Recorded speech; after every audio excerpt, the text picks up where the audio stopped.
Ya, saya ingatkan kepada Anda. Rasul itu mengingatkan dan mengajarkan la ilaha illallah huwa yuhyi wa yumitu. Tidak ada Tuhan selain Allah. Tidak ada Tuhan selain Eloh Ibrahim yang menghidupkan dan yang mematikan. Sementara Rasulnya orang Kristen mengajarkan Tuhan itu dimatikan. Tuhan itu dihidupkan dan dimatikan. Na'udzubillah, summa na'udzubillah. Berarti Anda sepakat ya kalau Yesus itu adalah putra Bapa, putranya Tuhan. Oke, kita sepakat dulu Pak Jul. Jangan muter-muter Pak Jul. Dan sepakat juga Muhammad itu sama-sama Rasul, sama dengan Rasul Paulus. Oke, ini kita harus sepakat dulu. Kalau tidak sepakat gimana kita mau bahas lebih lanjut? Kan Anda kan lebih berpendidikan nih. Terima kasih Anda telah mengakui saya lebih berpendidikan daripada Anda. Sebenarnya tidak. Anda jauh lebih berpendidikan daripada saya. Pendidikan Anda itu melampaui daripada pendidikannya Tuhan. Karena Anda mampu menjadikan sosok manusia menjadi Tuhan. Pendidikan Anda jauh lebih hebat. Ya, kemudian Anda mengatakan, kita sepakat dulu bahwa Yesus itu adalah putra Allah. Saya sepakat Yesus yang kau sembah itu adalah Yesus Bar-Abbas. Apa artinya Yesus Bar-Abbas? Yesus putra Bapa. Dan pada saat itu, pada saat penangkapan Yesus atau Iso Kristus atau Yahshua Al-Masih, itu juga sedang ditangkap Yesus Bar-Abbas. Ayo, di dalam Kisah Para Rasul jelas dikatakan, ketika Yesus ditangkap, itu juga seorang penjahat nasionalis bernama Yesus Bar-Abbas juga sedang ditangkap. Nah, Bar-Abbas ini adalah bahasa Yunani yang artinya putra Bapa. Berarti ketika Yesus Bar-Abbas yang penjahat nasionalis ini ditangkap, disalib, ya, maka yang Anda sembah adalah Yesus putra Bapa, Yesus Bar-Abbas, bukan Yahshua Al-Masih atau Isa Al-Masih. Itu yang perlu Anda pahami dengan baik. Kemudian kerasulan Paulus tadi saya sudah terangkan kepada Anda. Paulus itu bukan rasul. Jangankan rasul, nabi pun tidak. Jangankan nabi, sahabat atau murid Yesus pun tidak. Jangankan murid, dikenal sama Yesus pun tidak. Dia hanya disebut sebagai ular beludak, disebut sebagai bapak iblis di dalam Yohanes 8 ayat 44 oleh Yesus, bukan oleh saya. Itu yang perlu kamu pahami. Lebih jauh, Yesus menyebutnya sebagai serigala berbulu domba. Yesus yang menyebutnya, bukan saya. Jadi kalau Anda ingin menyamakan Yesus yang kami ketahui adalah Isa Al-Masih, yang kemudian kalian palsukan namanya menjadi Yesus untuk mendekati penyebutan nama-nama agama Helenisme Stoa atau agama politeisme dari Barat, dari Eropa, maka Anda salah. Karena yang saya maksud, Yesus Bar-Abbas itu adalah penjahat nasionalis yang ditangkap bersamaan dengan Yesus yang disalib di dalam kitab Anda sesuai dengan apa yang tertera dalam Kisah Para Rasul, yang kemudian Anda sebut sebagai Tuhan sesuai dengan pengajaran Yunani dan Romawi yang menjajah tanah Yudea dan Galilea pada saat itu. Anda cerdas, tapi masih butuh belajar.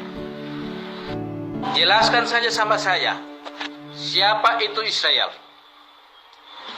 Israel itu keturunan siapa dan di mana mereka dulu hidup? Saya ingin tahu kesempurnaan kitab suci Anda. Tadi yang satu sudah KO. Saya sudah ambil kesimpulan, kitab sucimu tidak sempurna, kitab sucimu cacat, ya. Kitab sucimu itu adalah karangan Muhammad, ya. Tapi Anda harus membuktikan bahwa kitab suci Anda itu benar. Berarti pasti kitab suci memberikan informasi tentang Israel. Informasinya cukup. Karena nabi-nabi Israel kalian juga imani, dan ada nama-nama mereka dalam kitab ya. Berarti jelaskan sama saya, ya. Kalau Anda tidak bisa buktikan itu sama saya, tidak usah ngomong, ya. Anda mau pakai dasar apa mau ngomong?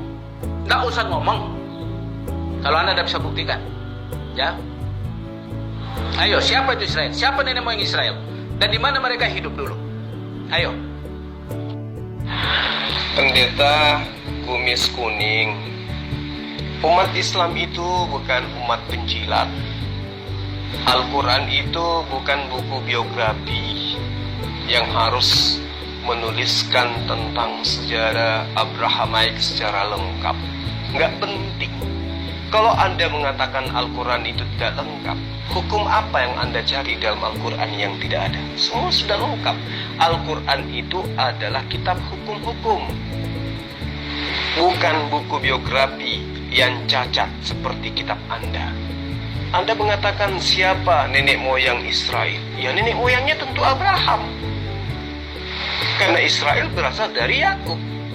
Yakub berasal dari Ishak. Ishak berasal dari Abraham.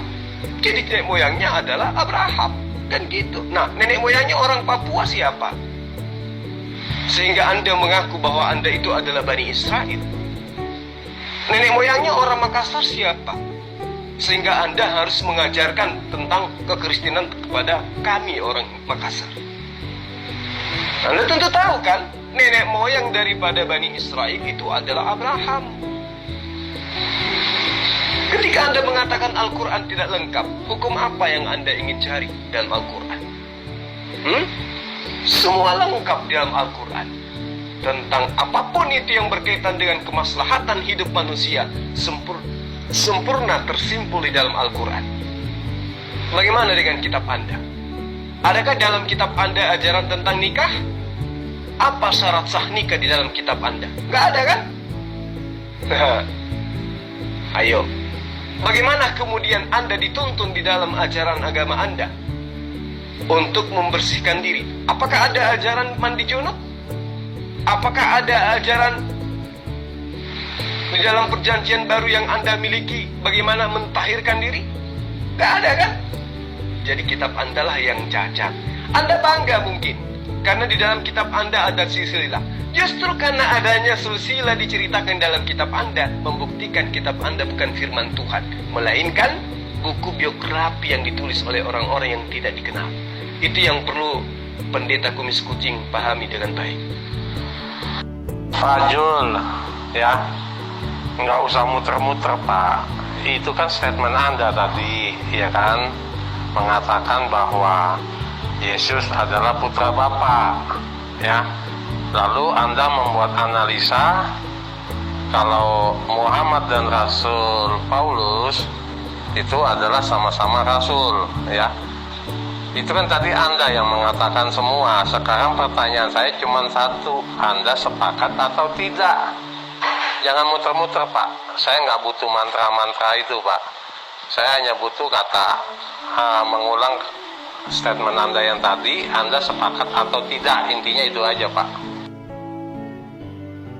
Jelas saya tidak sepakat. Yesus aja tidak mengakui bahwa Paulus itu adalah rasul. Apalagi saya. Yesus loh. Yesus yang Anda tuhankan.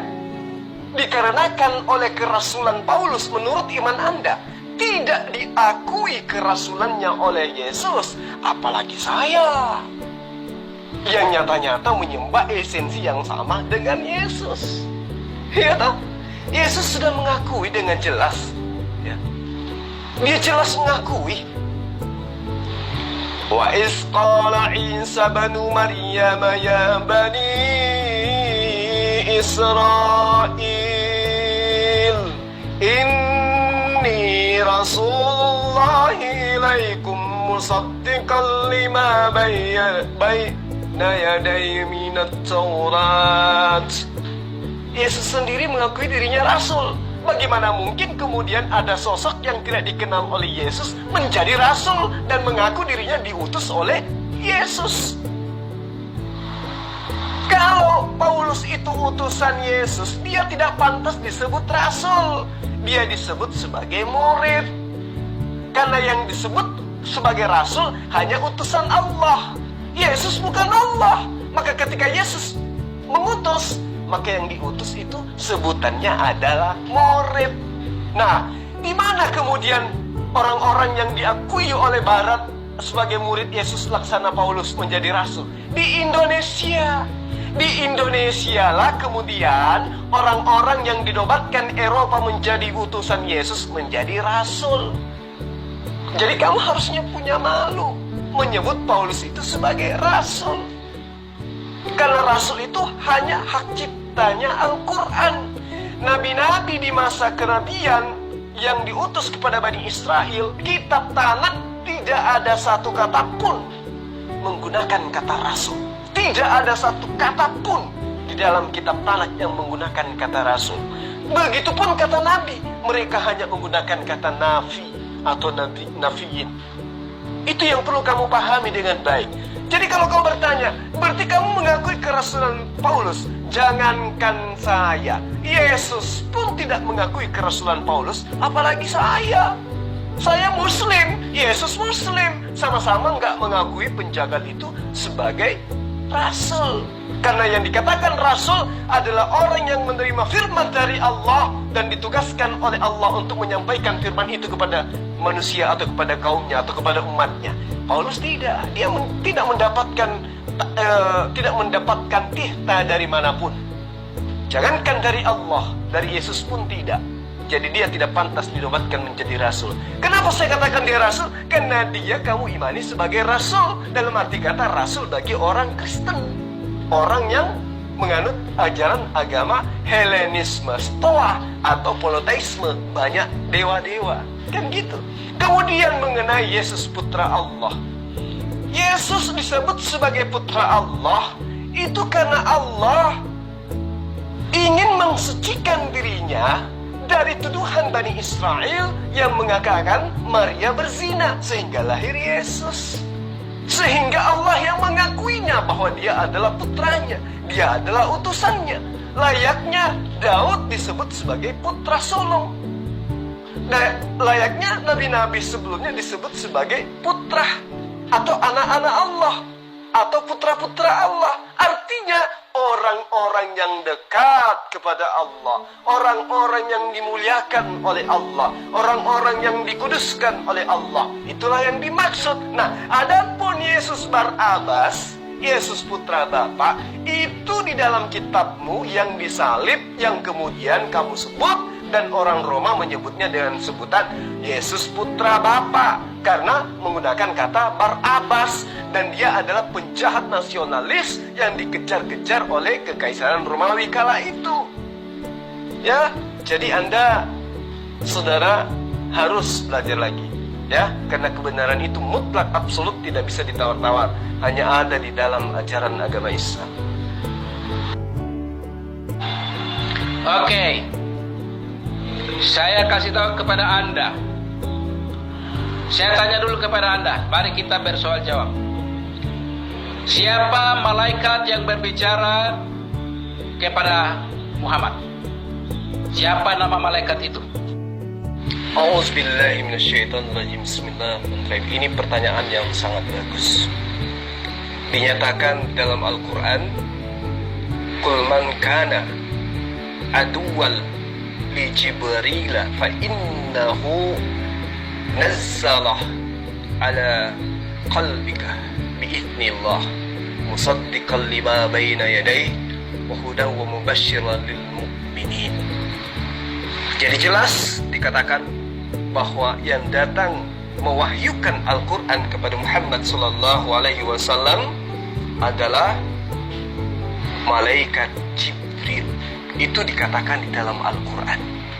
Kalau Anda ingin lebih jelasnya, dikatakan makana aduwal lillah wa malaikati wa rusulihi wa jibrilah wa mikala fa innallaha aduwal lil kafirin. Jadi jelas yang mewahyukan Al-Quran kepada Rasulullah Muhammad SAW itu adalah Allah melalui perantaraan malaikat Jibril. Sekarang pertanyaan saya kepada Anda, karena pertanyaan Anda sudah saya jawab, sekarang Anda yang jawab pertanyaan saya. Di dalam kitab Lukas 22, nanti Anda cari sendiri ayatnya. Kalau saya sebutkan Anda terlalu gampang, berarti Anda keenakan diajarin terus sama saya selaku penginjil. Di dalam kitab Lukas 22, Yesus diberi kekuatan oleh malaikat. Siapa nama malaikat yang memberikan Yesus kekuatan? Silakan Anda jawab. Ayo cepat, pertanyaan kan gampang sekali. Saya ingin dengar dari mulut Anda siapa nama malaikat yang berbicara dengan nabimu itu. Saya sudah membacakan dalilnya lengkap bahwa yang berbicara menyampaikan wahyu itu adalah malaikat Jibril. Sudah saya bacakan original teksnya. Sekarang ayo Anda jawab. Saya kasih bocoran. Lukas 22. Siapa nama malaikat yang membuat Tuhanmu ketakutan? Siapa nama malaikat yang memberi kekuatan kepada Tuhanmu? Ayo, sebutkan namanya. Pingin ketawa, tapi takut diare. Pak Jul, dibilangin jangan Anda muter-muter, ya kan? Coba, ya kan? Anda kan tadi sudah mengatakan, ya kan, bahwa Yesus itu adalah putra Bapa. Nah, kalau yang Anda sebut itu dengan apa ya, Yesus Barnabas, Barabas, ya, yang Anda sebutkan adalah penjahat nasionalis. Coba di mana dalilnya di dalam Al-Quran Anda disebutkan nama Yesus itu adalah Yesus Barabas, ya. Jadi Anda nggak usah muter-muter.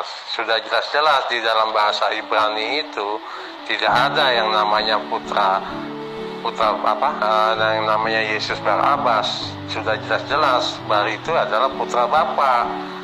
Jadi Anda nggak usah muter-muter, nggak usah Anda ngeles.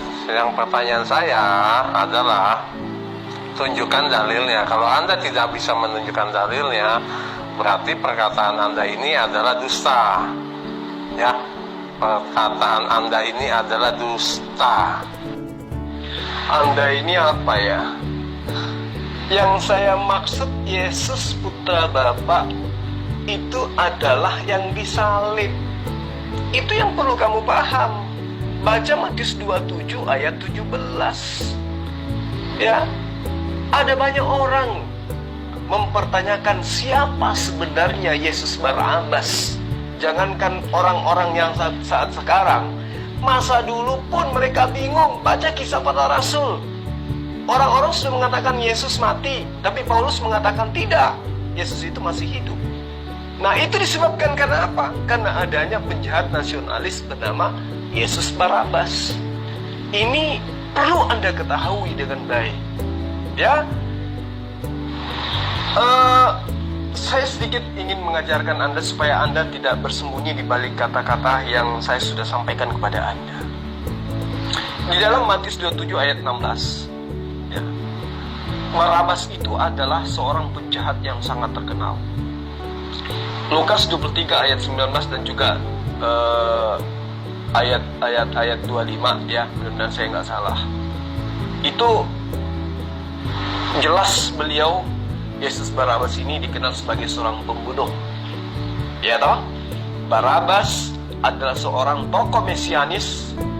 Jadi Anda dibingungkan, ataupun orang-orang terdahulu dibingungkan, Yesus putra Maryam atau Yesus Barabas, yang merupakan tokoh Mesias yang kemudian dilantik menjadi pengganti dewa Zeus yang dituhankan oleh orang Kristen. Nah, ada dua bentuk di sini, Yesus Barabas dan Yesus Kristus. Ada dua tokoh Mesias, ya, dua bentuk kepercayaan mesianis yang saling berhadapan. Jadi ini menjadi semakin jelas ketika saudara memahami dan memperhatikan bahwa nama Barabas berarti adalah anak dari Bapa atau putra Bapa. Ini adalah gelar mesianik tipikal, nama ideal yang merupakan pemimpin utama bagi gerakan mesianis. Pemberontakan Yahudi besar yang berakhir kira-kira tahun 132 dipimpin oleh Bar Kokhbah, anak bintang. Itu juga diambil dari kata bar yang berarti putra atau anak bintang, sama dengan Barabas, putra Bapa. Jadi di dalam Al-Quran itu tidak ada penyebutan-penyebutan seperti itu. Anda salah, Anda keliru memahami penjabaran saya. Saya hanya ingin mengatakan bahwa yang dikatakan kemudian pengakuan Yesus Kristus di dalam kitab Anda bahwa dia bela diri, saya ini adalah putra Allah dalam arti kata dia itu adalah utusan Allah. Berbeda dengan pemahaman, ya, adanya pemahaman mesianis yang mengatakan bahwa Yesus itu adalah putra bintang atau Yesus itu adalah putra Bapa dalam arti kata Apollo yang kemudian disembah oleh penganut-penganut penganut ajaran mitologi Yunani dan Romawi kala itu, dan dia adalah penjajah bangsa Yudea dan juga bangsa yang hidup di tanah Galilea. Itu yang perlu kamu pahami. Nggak usah, sesembahanmu itu batu. Jangan lagi bicara, bapakku lagi bilang lagi bikin patung, goblok lu itu. Ya, dasar anak iblis, anak setan, pencuri, pendusta, penipu. Ya, sudah terdesak mulai memfitnah kiri kanan. Dasar goblok. Orang-orang seperti kalian ini mendatangkan bencana atas bangsa ini. Ya, atas kampungmu, atas kotamu. Ya. Bukannya bertobat, terus berkelit. Bukannya mengaku salah. Kalian stop ya, aku bilang. Kalau tidak bisa jawab, tidak usah lagi bicara. Lebih baik kalian pulang tidur, istirahat, urus keluarga kalian. Ya, istirahat saja. Otak kalian tidak mampu, kalian tidak tahu kebenaran. Apa itu kebenaran kalian tidak tahu. Yang kalian tahu hanya dusta saja. Ya, pencuri, penipu, ya, pembohong, itu kalian. Ya, anak-anak bapa segala dusta. Ya, anak-anak iblis, anak-anak setan. Ya, berhenti. Koreksi diri sendiri. Bertobat selagi masih hidup. Ya, selagi masih bernafas, sebelum nafas itu diambil oleh sang pemilik. Yang tadi Anda bilang tuh, Yah Elohim Israel itu pemilik hidup. Sebelum dia ambil nafasmu, lebih baik Anda bertobat sekarang ini. Ya, sebelum dia ambil nafasmu. Ya. Allah yang kau bilang Allah, dia bukan siapa-siapa. Ya. Bukan siapa-siapa. Karena malaikat saja tadi Anda bilang Jibril. Kenapa bukan Jibril?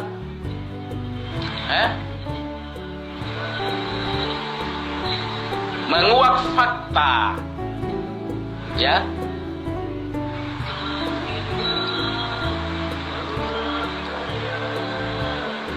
Membuka kesadaran dari setiap orang yang akal dan pikirannya dibutakan oleh hawa nafsu daging, yang pikirannya siang malam 72 bidadari tanpa pernah memikirkan manusia nanti mati itu seperti apa. Apakah benar ada 72 bidadari?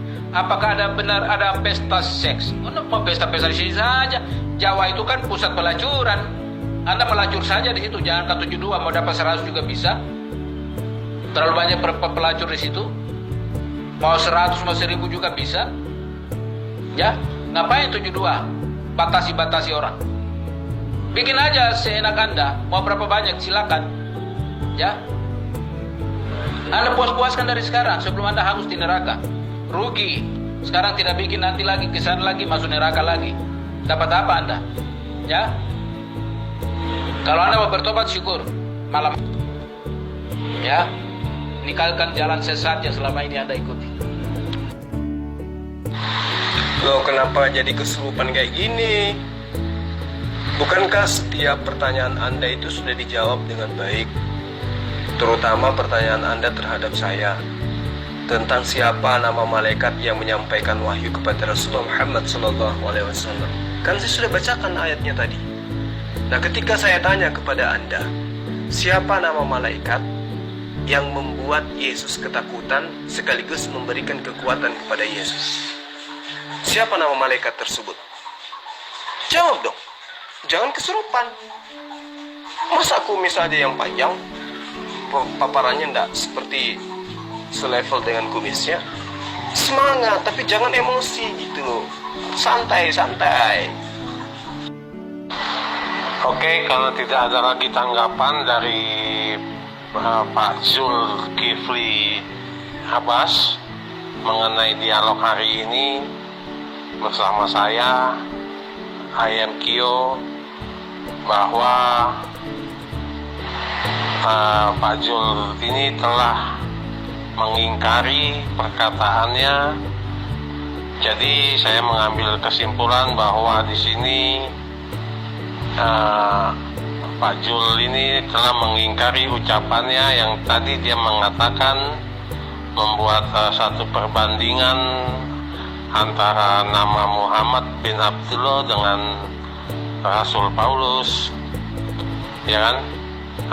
Di situ bisa kita bilang bahwa secara tidak langsung Pak Jul ini telah membandingkan antara Muhammad bin Abdullah dengan Rasul Paulus adalah sama-sama Rasul.